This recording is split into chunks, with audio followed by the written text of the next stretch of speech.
My name is Walter Orlando. I am an adult living with ADHD. You might be wondering what ADHD is. Maybe you've heard whispers about it, seen it portrayed in movies, or even suspect you might have it yourself. ADHD is a real neurological condition. It affects millions of people worldwide. It's not a sign of weakness or a lack of willpower. The information I share here is based on my personal experiences. If you think you or someone you know might have ADHD, please reach out to a healthcare provider. It's important to remember that you are not alone in this journey. There is hope, and help is available. Now let's delve into the world of ADHD together.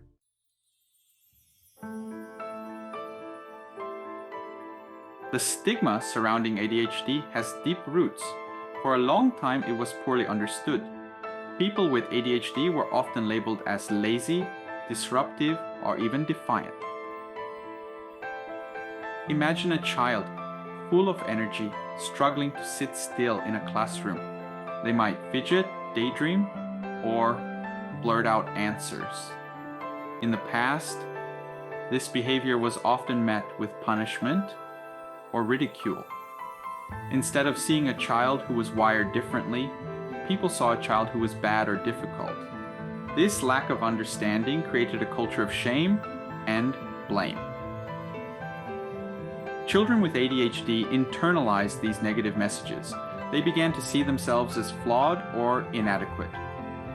Dr. George Still, a British physician, was one of the first to recognize that some children exhibited excessive inattentiveness and hyperactivity. In the early 1900s, he described these children as having a defect of moral control. While his observations were groundbreaking, his choice of words unfortunately contributed to the stigma surrounding ADHD.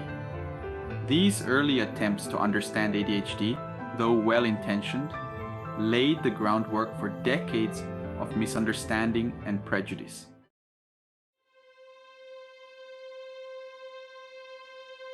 The stigma surrounding ADHD didn't end with these early medical perspectives. It seeped into every aspect of life for those affected. In schools, children with ADHD were often placed in special education classes, regardless of their academic potential. They were seen as disruptive or incapable of keeping up with their peers. This segregation only reinforced the belief that something was wrong with them. The social consequences of ADHD were just as damaging. Children with ADHD often struggled to make and keep friends. Their impulsivity and difficulty with social cues could lead to misunderstandings and conflicts. This social isolation further compounded their feelings of shame and loneliness. They started to believe that they were unworthy of love and friendship.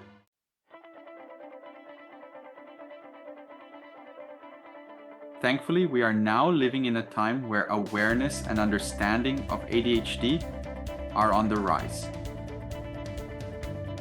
More and more people are speaking openly about their experiences, challenging outdated beliefs, and advocating for greater acceptance and support.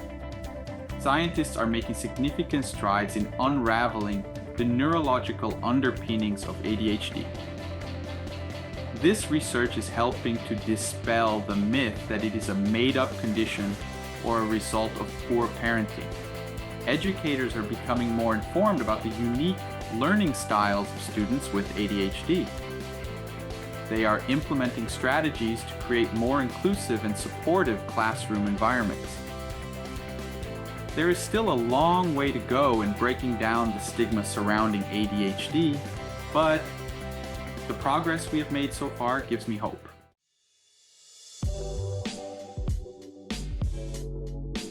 Now that we've talked about the stigma, let's get into what ADHD actually is. ADHD stands for Attention Deficit Hyperactivity Disorder. It's a neurodevelopmental disorder meaning it affects the development of the brain and how it functions. Our brains have certain chemicals called neurotransmitters that help different parts of our brain communicate with each other. In people with ADHD, these neurotransmitters, specifically dopamine and norepinephrine, don't work quite the same way. This can lead to challenges with attention, hyperactivity, and impulsivity. It's important to remember that ADHD is not a one-size-fits-all condition. Its symptoms and severity can vary greatly from person to person. Some individuals might have mild symptoms that don't significantly interfere with their daily lives, while others might experience more significant challenges.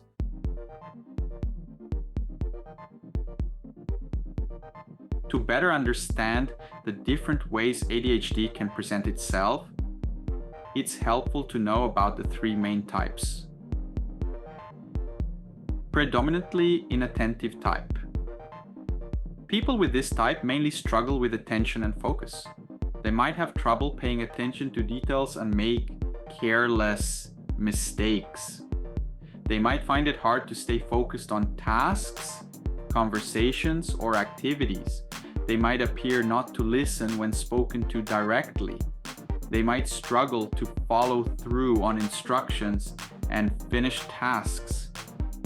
They might have difficulty organizing tasks and activities.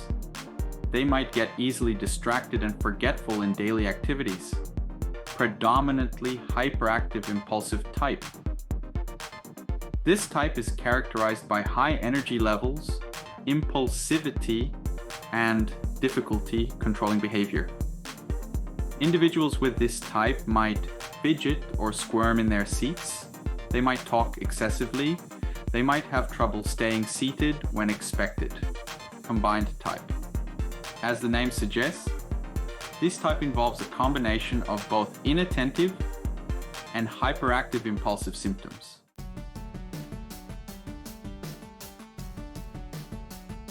ADHD often first appears in childhood. Parents and teachers might notice a child struggling to sit still, pay attention in class, follow instructions, or control impulsive behaviors. They might have difficulty making friends or keeping up with schoolwork. These challenges can be frustrating for both the child and those around them.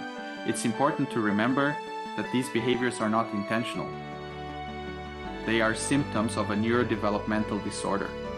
Early diagnosis and intervention are crucial for children with ADHD.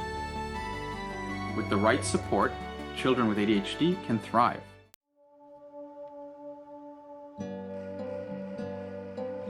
While ADHD is often associated with childhood, it doesn't simply disappear in adulthood.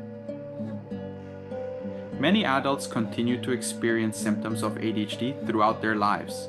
However, the way ADHD manifests in adulthood can be different from childhood. Adults with ADHD might struggle with time management, organization, relationship issues, career challenges, and emotional regulation. It's not uncommon for adults with ADHD to go undiagnosed for years. They may have learned to mask their symptoms or attribute their struggles to personality flaws or other factors. If you recognize yourself in these descriptions, it's essential to seek professional help.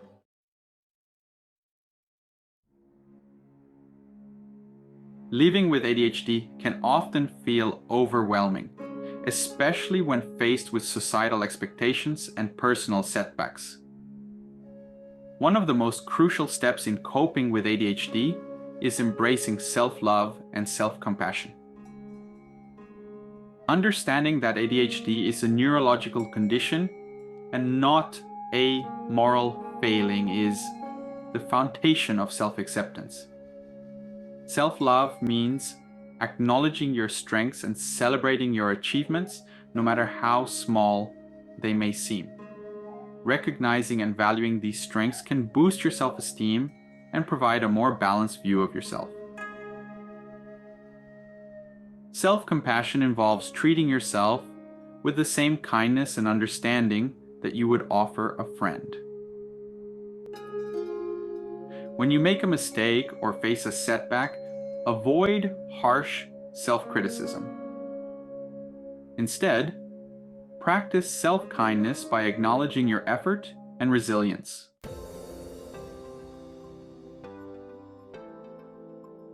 Medical treatment is a cornerstone of managing ADHD effectively.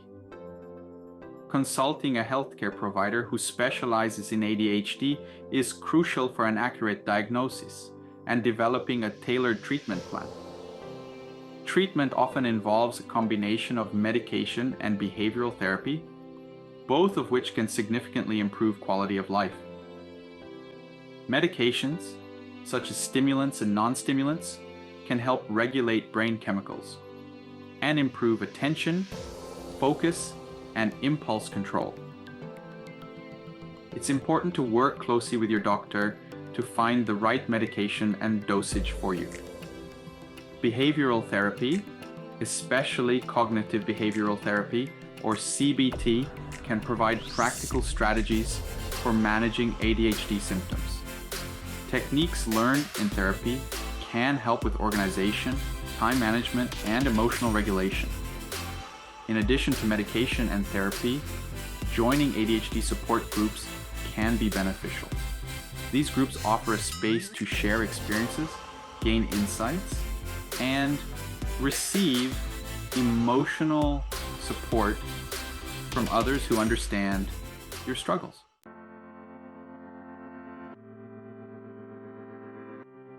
A balanced diet plays a significant role in managing ADHD symptoms. Nutrition can impact brain function, energy levels, and overall well-being. While diet alone cannot cure ADHD, it can complement other treatment strategies and improve symptom management.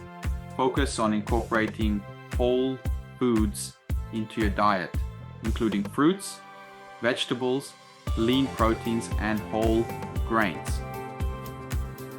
Omega-3 fatty acids found in fish like salmon and in flax seeds and walnuts are particularly beneficial for cognitive function. Avoiding processed foods and those high in sugar is equally important. These foods can cause spikes and crashes in blood sugar levels, which can exacerbate ADHD symptoms. Staying hydrated is another key aspect of a healthy diet. By maintaining a healthy diet, you can enhance your overall well-being and better manage the symptoms of ADHD.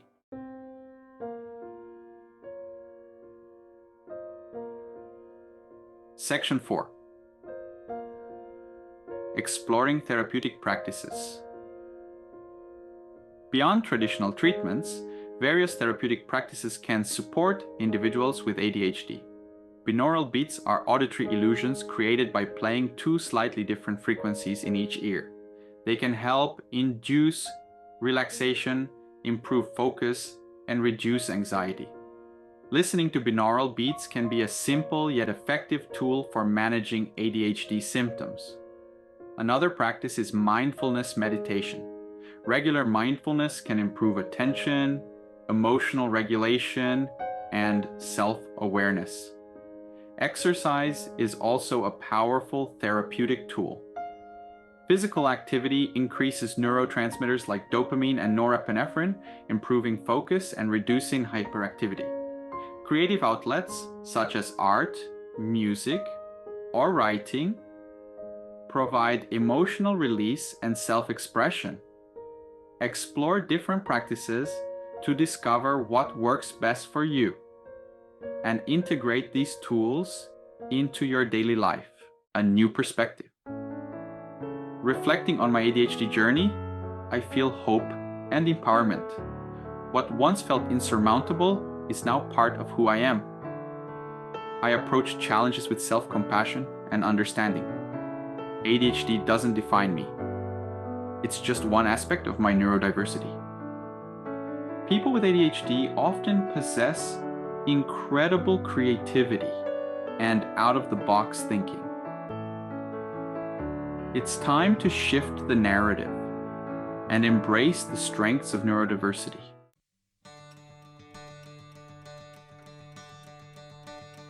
Finding your path to success. If you're struggling with ADHD, you're not alone. Reach out to a healthcare provider, therapist, or support group. Embrace self-love and celebrate your small victories. Success is about defining what it means to you and creating a life that aligns with your values. Embrace your unique path and ask for help along the way. There is a community that understands and supports you. Believe in yourself, embrace your neurodiversity, and explore the possibilities ahead.